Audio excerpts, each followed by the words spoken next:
So what on earth is a contract of purchase and sale? Well, let's talk about this. The contract of purchase and sale, also known as a CPS, is the document used to record the details of the terms and conditions between a buyer and a seller. This includes the purchase price, specifics of the property, any terms and conditions that must be met, the completion and possession date, as well as other relevant terms. The CPS is a standardized form developed by the BCREA and the Canadian Bar Association. This document is initiated when a buyer makes an offer on a property. This is prepared by the buyer's agent on their behalf. When completed, this is presented to the seller's agent for review by the seller. Any negotiations to the terms offered are also documented here. This is a multi-page document with legal terminology, and it looks intimidating. Let's have a closer look at this so you'll have a better understanding of it.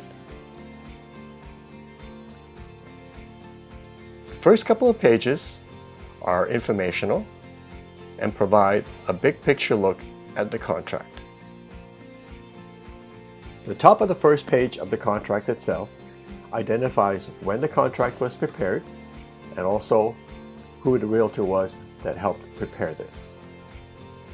Following this is basic information about the buyer and the seller.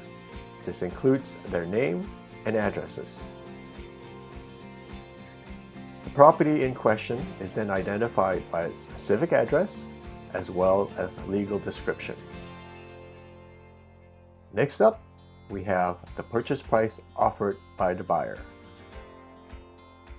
This is followed by the deposit that's being offered along with the purchase. The deposit is a pledge of good faith by the buyer that they will complete the transaction. This is usually held by the buyer's brokerage and will be credited back to the buyer as part of the funds for the completion. The deposit may also in some cases be applied towards damages if the buyer fails to complete the purchase. Following this is the section that records the terms and conditions specific to the transaction. This is where a buyer will record any terms and conditions that they feel they need in order to protect them in the transaction. Sometimes a seller may have conditions as well that they want included. Contingent or subject conditions are conditions that must be satisfied or waived in order for the transaction to move forward. Examples of these are subject to buyer obtaining financing or a satisfactory home inspection. Other information in this section may include information about the condition or status of the property. All matters between the buyer and the seller regarding the transfer of this property should be recorded in this section. Following this is the completion date that the buyer desires. The possession date is when the buyer gets the keys and physical possession of the property. If the buyer is assuming a tenant as part of the purchase, this is also recorded here. The adjustment date is the date that the buyer becomes responsible for any costs such as taxes and utilities associated with the property. Fixtures and chattels to be included or excluded from the transfer are also listed here so that there's no ambiguity and no surprises come completion day. Generally speaking, fixtures are assumed to stay with the property.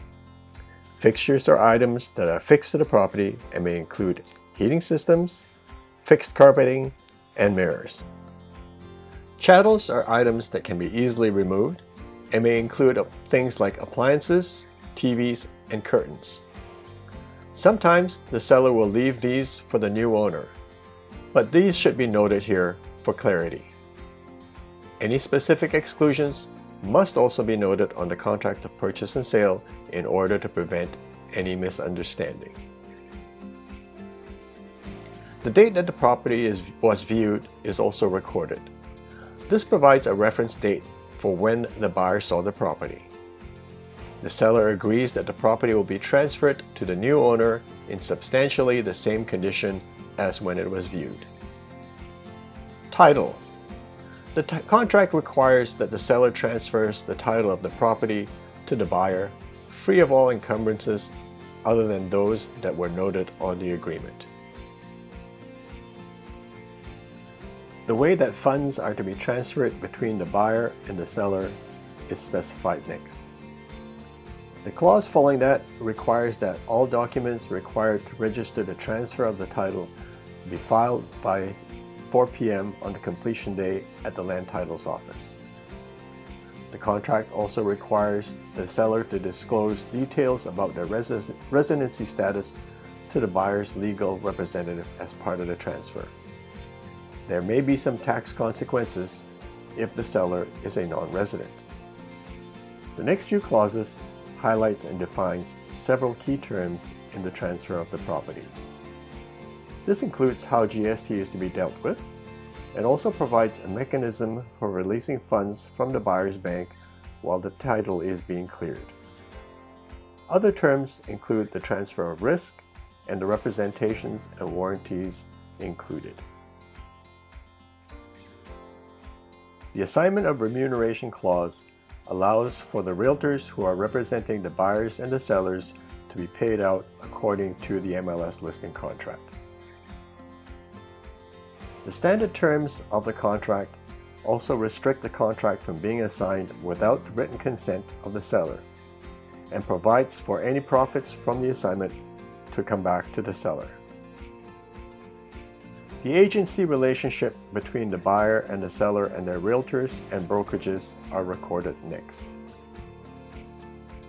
Acceptance irrevocable. This confirms that the contract cannot be revoked by the seller once the terms have been accepted by both parties. This one's pretty self-explanatory, but it is important.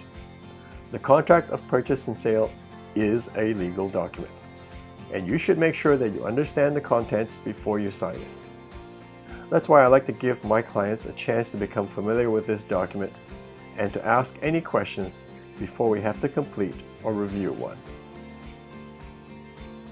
Acceptance period is the time that the offer is valid and open for acceptance by the seller. The buyer also initials here to confirm the residency status and then signs the offer document. Acceptance. This is where the seller formally accepts the contract of purchase and sale. This is also where the seller declares their residency status. Once the terms and conditions have been accepted by both sides of the agreement, a binding contract is formed.